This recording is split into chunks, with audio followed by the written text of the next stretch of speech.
After 3 years of making game jam games by myself, I teamed up to make a game in 10 days. And we actually won the jam. We went from a simple concept with horrible art to the cutest game I've ever been part of. Oh, I love it! Oh, that's adorable!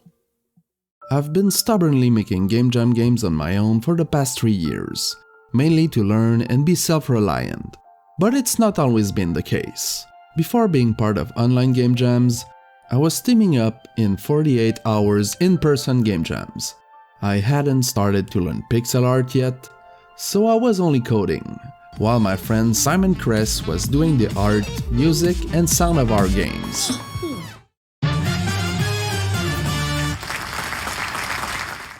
Since then, I've been doing everything but the music, relying on music packs. It felt like a good time to team up with Simon again, so we can focus on music and audio, having a game completely made by us.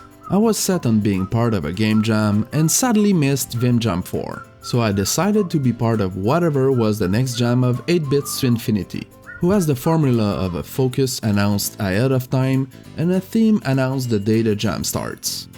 Since I talked about my intentions, someone slid into my DMs. My friend Emma, or Goblin Knuckles, was looking to do a game jam and suggested teaming up. I just love her art style. We've been competing in a couple of game jams, but never teamed up. Since I was already teaming up, it felt like the perfect time to ask her to be the artist of the game. The focus of the jam was Indirect Control. I actually knew it beforehand because I was asked to create a logo for the jam. I understand the irony of making the official art of the jam, while I won't be making the art of my own game for it. On the first Friday, they finally announced the theme: branches. We popped on Discord and started brainstorming. It's definitely one of the hard parts of teaming up, having 3 minds lining up on the same idea that they like and are motivated to work on. After a couple of ideas thrown on the table, we agreed on one. Since at first there was only Simon and me, we both had the idea of making something based on music or sound. Simon always liked how the game Mini Metro doesn't directly have music, but every event happens at a certain tempo with different music notes, leading to something indirectly musical about it. So we went for a twist of Mini Metro, where instead of metros and passengers, you would have a restaurant with patrons and food to deliver. Emma came up with the idea of squirrel waiters that would run around and deliver food, and we thought of having the player place branches from tree to tree, to literally and figuratively branch the path of the waiters, ticking the box for both the theme and the focus of Indirect Control. So the first thing I did was to recycle my City Builder's camera movement, with an important message to the world. Then with horrible placeholder art I made myself, I created trees that can have rooms inside them. Rooms have 2 connection points on each side. Clicking those connections allows the player to create a branch in between. The branch is simply a sprite scaled to fit between the 2 points. I then created the waiter, reusing the character from my game Hookshot Hero Remake as a placeholder. Once a first branch is created, they will walk automatically in rooms and on branches, turning around when reaching a dead end, allowing the player to indirectly control them with branches. Next was the food. I made them spawn randomly in rooms, wobbling up and down with a simple sine wave. The waiter will pick them up when colliding with them, stacking them on top of each other. Last missing thing for the core gameplay was the patrons. I made placeholder art the same color as the food, so we can understand which food the patrons want. With that, I finally had enough to make a build to share with my teammates. It's also the point I realized I completely forgot to keep footage and builds of the game to make a devlog about it. So rest assured, the quality of the footage will increase from now on. While I was doing all that, Emma was busy making art, including our character, the waiter. To stop living in placeholder land, I switched my focus to adding the art, especially to fix the scale that was really different from my placeholders. That's where I encountered my first real problem of the jam. The art was super noisy, because I was scaling it down. Living in my cozy pixel art world, I simply disable all Unreal's post effects directly through code to keep all my pixel colors the same as I drew them. But as I was hoping to have something like anti-aliasing save my butt, I tried turning on and off all possible post effects, but it would always end up worse with a washed off color due to Unreal's lighting. I spent hours on Sunday fighting with it and finally went to bed defeated. On Monday morning, I went to the gym. I started again a couple of months ago and didn't want the jam to be an excuse to give up. Plus, I gotta be ready for my inevitable day in the life of a game dev video. So I was there, sulking, thinking I was ruining Emma's art and letting the team down. Then I had an epiphany. I almost left the gym on the spot. It had to do with the material not dealing with translucency properly and how Unreal scales down the art. On my lunch break, I learned a bunch of things about MIP maps, which is the way the engine will scale down textures so they look better when far away, and I was finally able to fix the noisy art issue. Now that the weather was in, I changed all the placeholder art so it fits Emma's color palette, so we can start to have something visually coherent. Emma made new art for the food, which already adds more personality to the game. And I limited the amount of branches you can place. Time to stop ignoring Simon and focus on audio. Simon suggested to time everything on 120 BPM, so I created a beat manager that will constantly keep the beat, so everything that needs to be synced with the tempo will refer to that unified BPM. The squirrel footstep will be setting the rhythm, the trees, room, food and patrons will spawn on a beat. The patron will call out for food always on a certain beat, so that multiple patrons calling out for food will result in a little melody. That being done, I switched to level design and onboarding.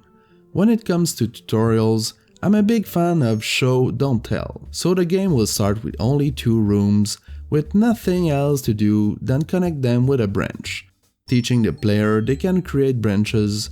Once the waiter reaches the other side, a new room spawns with food in it, teaching the player that they can move branches around to guide the waiter, and finally a patron, learning that they can serve food to patrons. Reaching that point unlocks normal gameplay. New trees and rooms will spawn over time. It begins with only one type of food and patron, and new types are unlocked over time, increasing the complexity and difficulty of the game. Next, I added the new patron art. Little cute animals Emma drew, with a bit of stretch and squash to add some life to the interactions. Then the main part of the level being the trees and rooms. I'm sorry to Emma for the blasphemy, but I had to temper a bit with the art to have the top part semi-transparent, and fought Unreal like hell to figure out the draw order of the multiple parts of the room, to make the room spawn with gradual transparency. Talking about how we would make the branches final art, we realized it would be a pain in the butt to make them actual branches. Emma came up with the idea to make ropes instead. It makes the theme less on the nose, but the player is still technically branching the path of the waiters, so all good. Instead of stretching a sprite, like I was doing with the placeholder art, I create 2 rope end sprites that are connected to the rooms, and create random middle rope sprites to fill the gap, always adding and removing sprites from the center of the rope, so it's less apparent when the rope is changing. We also added nails on the room connections, so it's clear where the player needs to click to create and connect ropes. I've been playing our game for almost a week by now, and there was a problem. The game was so damn slow! So I made the waiter go twice as fast, so the player doesn't feel like they are mostly waiting. Emma suggested to be able to move the camera by simply moving the mouse to the edges of the screen. Instead of crying for food all the time, the patrons now do it progressively more often based on how long they've been waiting, reaching a certain point where the camera zooms in on a patron that wasn't served in time, and the player loses the game. On the flip side, once the player reaches a certain threshold of patrons served, they win the game. Since we were a full team, doing all the art, programming, and audio by ourselves, Emma actually made a complete font stylized for the game, so we can really say that we did everything in the game. I then handled some unfair edge cases caused by the wrath of R and Jesus. Next was the progression. Reaching certain patron thresholds would give extra ropes and extra waiters to add a bit of complexity to the game over time. I added the tables in front of the patrons and... look at them, waiting for their little meal. We also added bread ovens, unlocked through the progression. They will spawn bread baskets that can be drag and dropped on patrons to reset their timers. Hey, if they can't wait, they can just fill up on bread. Slap together all the menus with placeholders. Simon dropped me some more audio. New callout, new rooms, trees, footstep and ropes. It gives a more coherent and chill feel for all the sound ambience.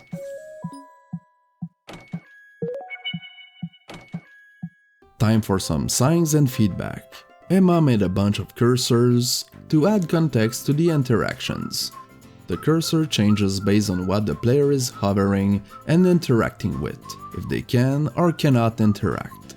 The nails scale up when hovering, so the player understands that's where they can place ropes. Patrons have think bubbles popping up when they've been waiting for some time and over the first patron, as a form of tutorial. Speaking of tutorials, I added contextual text at the beginning to show the inputs to create and move ropes. Some issue we had with the game was not realizing that a new tree has spawned, making it hard to tell where the level border was. So Emma made a kind of leaves vignette that I added as a foreground parallax layer that moves to the new border when it respawns, allowing the player to know the level boundaries. More audio. Simon gave me some ambient sound with little birds and forest sounds, which really adds to the mood, and some chill music to the main menu and the game. Now we need animations, first being the squirrels. I slightly drifted into madness fighting Unreal to make the platter reference point move based on the animation frames, but it worked perfectly in the end. Mainly a walk animation, scaled to fit the beat of the footsteps, and an idle animation, fall, and grabbed animation when placing a new waiter. At that point, the game was finally ready to be playtested. We were a bit late on that, as it was Saturday morning on that point. I still made a build and poked on Discord for playtesters. Okay, no time to waste, only 2 days left. We added a progress bar showing how close the player is from winning, with little pins showing when the player will unlock their next rope, waiter and bread oven. It's about time we find a name for the game. Emma came up with Leafy Lunch Rush, that I slapped chaotically on the main menu. Next on our plate was to dress up the environment. Emma drew multiple layers of trees and forest background so we can add them as a parallax background. It was working as intended, giving a cool effect of depth, but it was a bit too bright and was bringing too much attention to the background. So we came up with the idea of adding a couple of semi-transparent layers of light blue. It toned down the contrast of the background, making it less distracting, and the blue was allowing to better distinguish the gameplay art from the background. Plus the multiple layers added to the depth effect, giving a kind of fog feel to it. With the background done, I add all the art needed to upgrade the menus. New buttons, new options, the squirrel in the tree room with the game background. Emma first drew the animation of the bunny, so I could work on all the animation logic of the patrons. First a spawn animation, followed by an idle animation, one to call out for food, and one once fed. I made another pass on balancing, and that's when the crunch started to get me. I stumbled on a simple bug where the foreground parallax was weird when zooming on a patron. It should have been an easy fix, but it took me 1.5 hours to find out I was just using the wrong variable. It was late on Saturday. It was time to sleep. Back in the realm of the living, it's the last day, let's wrap this up. I fixed the weird bug where the waiter was thrown away when moving a rope they were walking on. Improved how the food follows the waiter's platter. Food is thrown in the air to fall on patrons for a more satisfying delivery. So I can as soon as possible have a build good enough to submit, I made a placeholder logo for the main menu with the wrong name? Wrapped up the credits and submitted the first version to the jam in case I get hit by a boss. The food scales up on spawn, more balancing. I was afraid that the lack of tutorial for the bread oven and the extra waiters would make some players not realize it's even a thing. So I made a UI animations of them popping up to help the player notice them. Hopefully it will be enough. Emma drew a new logo, added it to the main menu, I made the itch page as cool as I can with GIFs and images, and took a break. It was too late to add new features, so I was basically waiting for the last bits of art, and Emma was drawing like crazy to output all the patron animations.